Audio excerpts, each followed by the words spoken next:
Right now, and at this exact moment, someone is making money. They're not at a desk. They're not on a call. They might be sleeping. And here's the part that should bother you. It's not magic. It's not luck. It's not even that complicated. It's a system built deliberately over time. Today, I want to show you something different about passive income, not how to build it, but what it actually does to your life, your brain, and your psychology at every single level. Because most people think passive income is about money. It's not. It's about what happens to you when money stops being a survival problem. We're going to walk through 6 income levels: $0, $100, $500, $1,000, $3,000, $5,000, $10,000 a month. At each level, I'm going to show you exactly what changes, not just in your bank account, but in your cortisol levels, your decision-making, your relationships, your identity, your brain, because the science of financial psychology is real. And almost nobody is talking about it. Let's start at zero. $0 passive income. You wake up, check your phone. Nothing came in while you slept. You go to work because if you don't go, the money stops. Here's what most people don't realize about this stage. At $0 passive income, your brain is running a program called survival mode. Neuroscience shows that when humans feel financially insecure, the amygdala stays partially activated, even during rest. That's your threat detector, running in the background, all day, all night. You're not imagining the exhaustion, you're not weak. Your brain is genuinely spending energy, scanning for financial threats every single hour. Studies from Princeton show that financial scarcity consumes cognitive bandwidth, the equivalent of losing 13 IQ points. Think about that. The very problem you're trying to solve, me making more money, building something, is being actively sabotaged by the stress of not having enough. That's the trap of $0. Not laziness, not lack of ideas. A brain running on threat mode, with fewer resources to think clearly. $0 passive income. You wake up, check your phone, nothing came in while you slept. You go to work, because if you don't go, the money stops. Here's what most people don't realize about this stage. At $0 passive income, your brain is running a program called survival mode. Neuroscience shows that when humans feel financially insecure, the amygdala stays partially activated, even during rest. That's your threat detector, running in the background all day, all night. You're not imagining the exhaustion. You're not weak. Your brain is genuinely spending energy, scanning for financial threats every single hour. Studies from Princeton show that financial scarcity consumes cognitive bandwidth, the equivalent of losing 13 IQ points. Think about that. The very problem you're trying to solve, making more money, building something, is being actively sabotaged by the stress of not having enough. That's the trap of $0. Not laziness, not lack of ideas, a brain running on threat mode. With fewer resources to think clearly, no time, still money, that's the drug. And I say drug intentionally, because dopamine doesn't care about the amount. It cares about the signal. And the signal at $100 is this system works. Most people who quit passive income quit before this moment. They never get the first signal. The $100 isn't the reward. The $100 is the proof of concept. $500 a month passive income. This is where something quietly shifts. It's not dramatic. Nobody throws a party. But internally, something changes. You stop checking your bank account 10 times a day. The low-level anxieties via the background hum of financial stress starts to get quieter. Not gone, but quieter. Remember that amygdala running in threat mode at $0. At $500, starts to stand down, slightly. Because your brain is a pattern recognition machine, and the pattern it's now seeing is money is coming in, even when I'm not working. Research in financial psychology shows that predictable income, even small amounts, reduces cortisol more than larger, unpredictable income. Read that again. Predictability beats size. Your brain doesn't want to be rich. Your brain wants to feel safe. And $500 every single month, wait reliably, begins to feel safe. You sleep slightly better. You make slightly better decisions. You're slightly less reactive. These are not small things. A calmer nervous system is a more capable nervous system, and at $500, you're beginning to reclaim yours. $1,000 a month.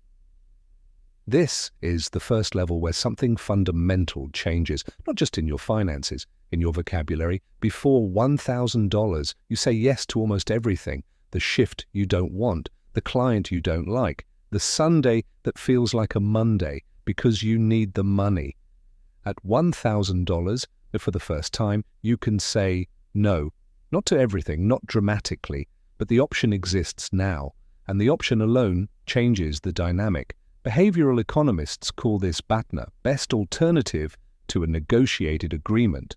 Your power in any situation, a job, a relationship, a negotiation, is determined by the quality of your alternatives. At $0 passive income, your BATNA is terrible. You have no alternative. You must say yes. At $1,000, your BATNA improves. You have a floor. And a floor, even a small one, changes everything about how you carry yourself. The way you walk into meetings, the way you negotiate your salary, the way you respond to disrespect. People who have studied negotiation for decades all agree on one thing: the person who needs the deal less wins. At $1,000, you need the deal slightly less, and that shift, barely visible to others, is enormous inside you. Options are a form of power, and $1,000 gives you your first real taste of it. That's not money. That's psychology. That's identity. $3,000 a month. At this level, most people notice something unexpected. The number on their bank statement matters less than they thought. What matters more is what they stopped doing, the commute they dropped, the meeting they didn't attend, the Sunday morning that actually felt like a Sunday. Research from Harvard Business School found that buying time, paying to outsource tasks you hate, increases happiness more than buying material things. Not just slightly more, significantly more, because time is the only resource that doesn't come back. At $3,000, you start to have real choices about where your time goes. You exercise more, not because you have more discipline, because you have more time. You sleep better, not because your bed changed, because your cortisol changed. You think more clearly, not because you got smarter, because your brain is no longer spending half its bandwidth on financial survival. There's a concept called ego depletion. Every decision you make, every act of willpower, every moment of stress drains a mental resource, and most people at $0 are running on ego fumes by 11 a.m. At $3,000, you stop spending mental energy on problems that money solves, and that freed up energy goes somewhere else, to creativity, to relationships, to the work you actually want to do. This is why financially secure people appear calmer, more confident, and more creative. It's not personality, it's available bandwidth, $5,000 a month. Something deeper happens here. It's harder to explain, but almost everyone who reaches this level describes it the same way. They stop introducing themselves by their job title. Before this, when someone asks, "What do you do?" the answer is automatic, because your job is your primary identity. At $5,000, the job becomes optional. And when something becomes optional, it loses its grip on your identity. You're no longer a teacher who builds things on the side. You're no longer an employee with a side hustle. You start to become someone who has built something that runs without them. Psychologist Bandura called this self-efficacy, the belief in your ability to produce outcomes. At $5,000 passive income, your self-efficacy is no longer theoretical. It's evidence-based. You built something, it works, every month, without you. That evidence becomes the foundation of a new identity.